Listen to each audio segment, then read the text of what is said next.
2023 cinema जगत के लिए काफी बड़ा साल साबित हुआ है। फिर चाहे हॉलीवुड हो या बॉलीवुड, दोनों ही इंडस्ट्री से हमें काफी बढ़िया मूवीज देखने मिली है। लेकिन इस पर्टिकुलर वीडियो में हम हॉलीवुड की कुछ ऐसी बेहतरीन मूवीज की बात करेंगे जो मुझे पर्सनली काफी ज्यादा पसंद आई और जो शायद आपने मिस कर दिया, जो कि नहीं करना चाहिए, because good films makes our life better. तो इसी नोट पे मूवीज की बात करते हैं। सबसे पहले हम बात करेंगे हम सबके फेवरेट डायरेक्टर डेविड फिंचर की द किलर के साथ, जिसको लेकर सबके काफी ज्यादा मिक्स्ड ओपिनियंस हैं, क्योंकि फिंचर ने अपने काम का पार इतना हाई सेट किया है जिसको ऑब्वियसली ये मूवी मैच नहीं कर पाती है।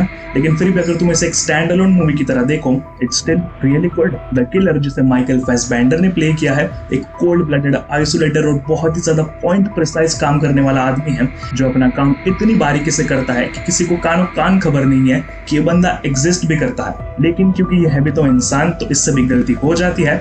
एक टारगेट एलिमिनेट करने में ये नाकामयाब होता है, जिसके कॉन्सिक्वेंसेस इसे अपनी पर्सनल लाइफ में देखने मिलता है। क्लासिक, काफी simple story, none other like Fincher movies. But जहां पर ये मूवी सबसे ज्यादा सरप्राइज करती है वो है इसका एग्जीक्यूशन। इतनी बेहतरीन तरीके से खूबसूरत सिनेमाटोग्राफी के साथ द किलर की जिस तरीके से पूरी जर्नी दिखाई है चैप्टर्स में, वो काफी बढ़िया है। स्टार्टिंग में मूवी थोड़ा पेशेंस डिमांड करेगी, लेकिन उसके बाद it's a hell of a ride. बीच में एक एक्शन सीक्वेंस आता है जो तुम स्क्रीन पे देखोगे, लेकिन उसका इम्पैक्ट तुम्हें रियल में फील होगा, वो इतना ज्यादा बढ़िया है। साथ ही में इसके डायलॉग्स भी काफी यूनिकली प्रेजेंटेड है, जैसे हर बार द किलर किसी को भी मारने से पहले बोलता है, Stick to your plan. Anticipate. Don't improvise. Trust no one. अगली मूवी की बात करें जो इस साल की काफी सरप्राइजिंग डिस्कवरी कह सकते हो, साउंड ऑफ द फ्रीडम, जिसको लेकर कुछ कंट्रोवर्सीज भी हुई थी, लेकिन हम उसके बारे में बात नहीं करेंगे। इसकी कहानी को काफी ज्यादा ग्राउंडेड और रियल रखने की कोशिश की है, जहां पर कुछ दरिंदे बच्चों को अगवा कर उनके साथ गलत काम करते हैं और उनको पकड़ने की जिम्मेदारी लेता है टिम बैलर्ड, जो कि एक फेडरल एजेंट है, जो बहुत ही ज्यादा खतरनाक मिशन पर निकल पड़ता है, जहां पर वो उन सारे इंसान के रूप में छुपे हैवानों को पकड़ेगा और सारे बच्चों को वापस अपने घर पहुंचाएगा। अब इस पूरी जर्नी में टिम क्या क्या परेशानियां झेलता है, और साथ ही में जैसे उन बच्चों को दिखाया है, तुम मूवी से इंस्टेंटली कनेक्ट कर जाओगे, और साथ ही में कुछ मोमेंट्स तो इतने ज्यादा हिट करेंगे ना कि तुम नम हो जाओगे। और सबसे बड़ा शौक तो तुम्हें तब लगेगा जब तुम्हें पता चलेगा कि this movie is based on true real life incidents, which is crazy.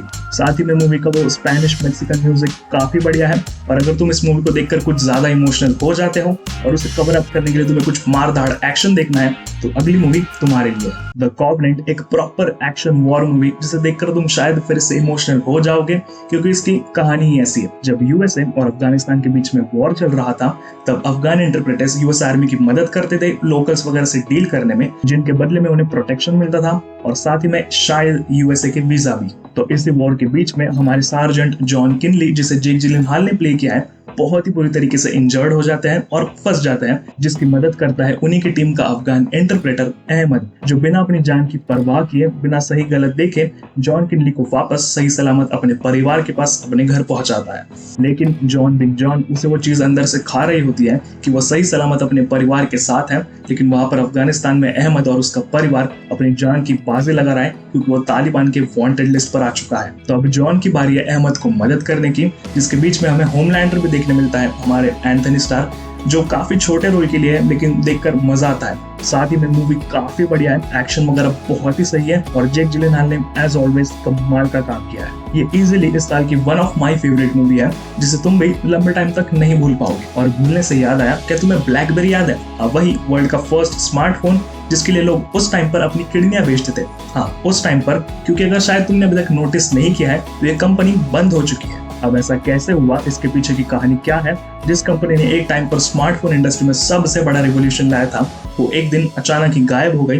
ये सारी चीजें तुम्हें देखने मिलेगी इस मूवी में, जिसका नाम क्या तुम गेस कर सकते हो? हाँ, ऑब्वियसली ब्लैकबेरी है। ये मेरे दिमाग में थोड़ा फनी साउंड किया। What do you call it? It's called a BlackBerry. और इससे पहले कि तुम फैक्ट चेक कर मूवी को जज करो, मैं पहले ही बता दूं कि इन लोगों ने ट्रू स्टोरी को फिक्शनलाइज तरीके से प्रेजेंट किया है, ताकि तुम्हें थोड़ा एंटरटेनमेंट मिल सके, तो उसी हिसाब से देखना। बाकी मूवी काफी बढ़िया है, देखते टाइम तुम्हें उसका वो कांस्टेंट इंटेंसिटी, केओस और प्रेशर फील होगा। बाकी जिस तरीके से कॉर्पोरेट पॉलिटिक्स वगैरह दिखाया है, कि तुम्हें मूवी को एंड तक हुक करके रखेंगे। What are they paying you? I shouldn't say. They're paying me $10 million. Yeah, me too. बाकी मूवी देखते टाइम तुम्हें फील होगा कि तुम रोज ऑफिस जा रहे हो और तुम्हारा बॉस तुम्हें रोज चिल्ला रहा है कि YouTube देखना बंद कर और काम कर ले। थोड़ा ज्यादा हो गया। और तुम्हें डॉक्यूमेंट्री स्टाइल मूवीज देखना पसंद है तो डेफिनेटली इसे चांस दो। और आखिरी में वो मूवी जो हमारे आजकल के करंट सिनेरियो को ध्यान में रखकर हमारा फ्यूचर काफी अच्छे से डिपिक्ट कर पाती है, द क्रिएटर, जिसकी कहानी है, अगर आपने अभी तक गेस नहीं किया तो ह्यूमंस वर्सेस आर्टिफिशियल इंटेलिजेंस।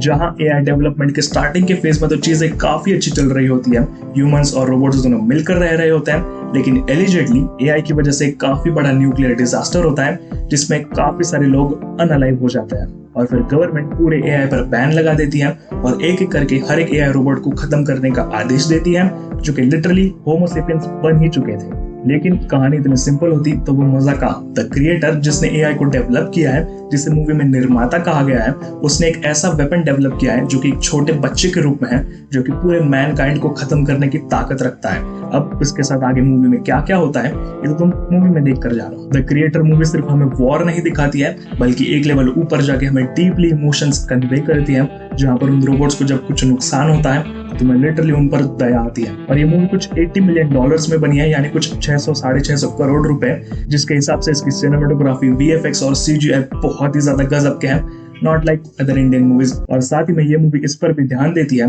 कि क्या हमें एक्चुअली में एआई से डरना चाहिए या फिर ह्यूमन ही असली कल्प्रिट है। इसका जवाब तुम्हें मूवी में ही मिलेगा।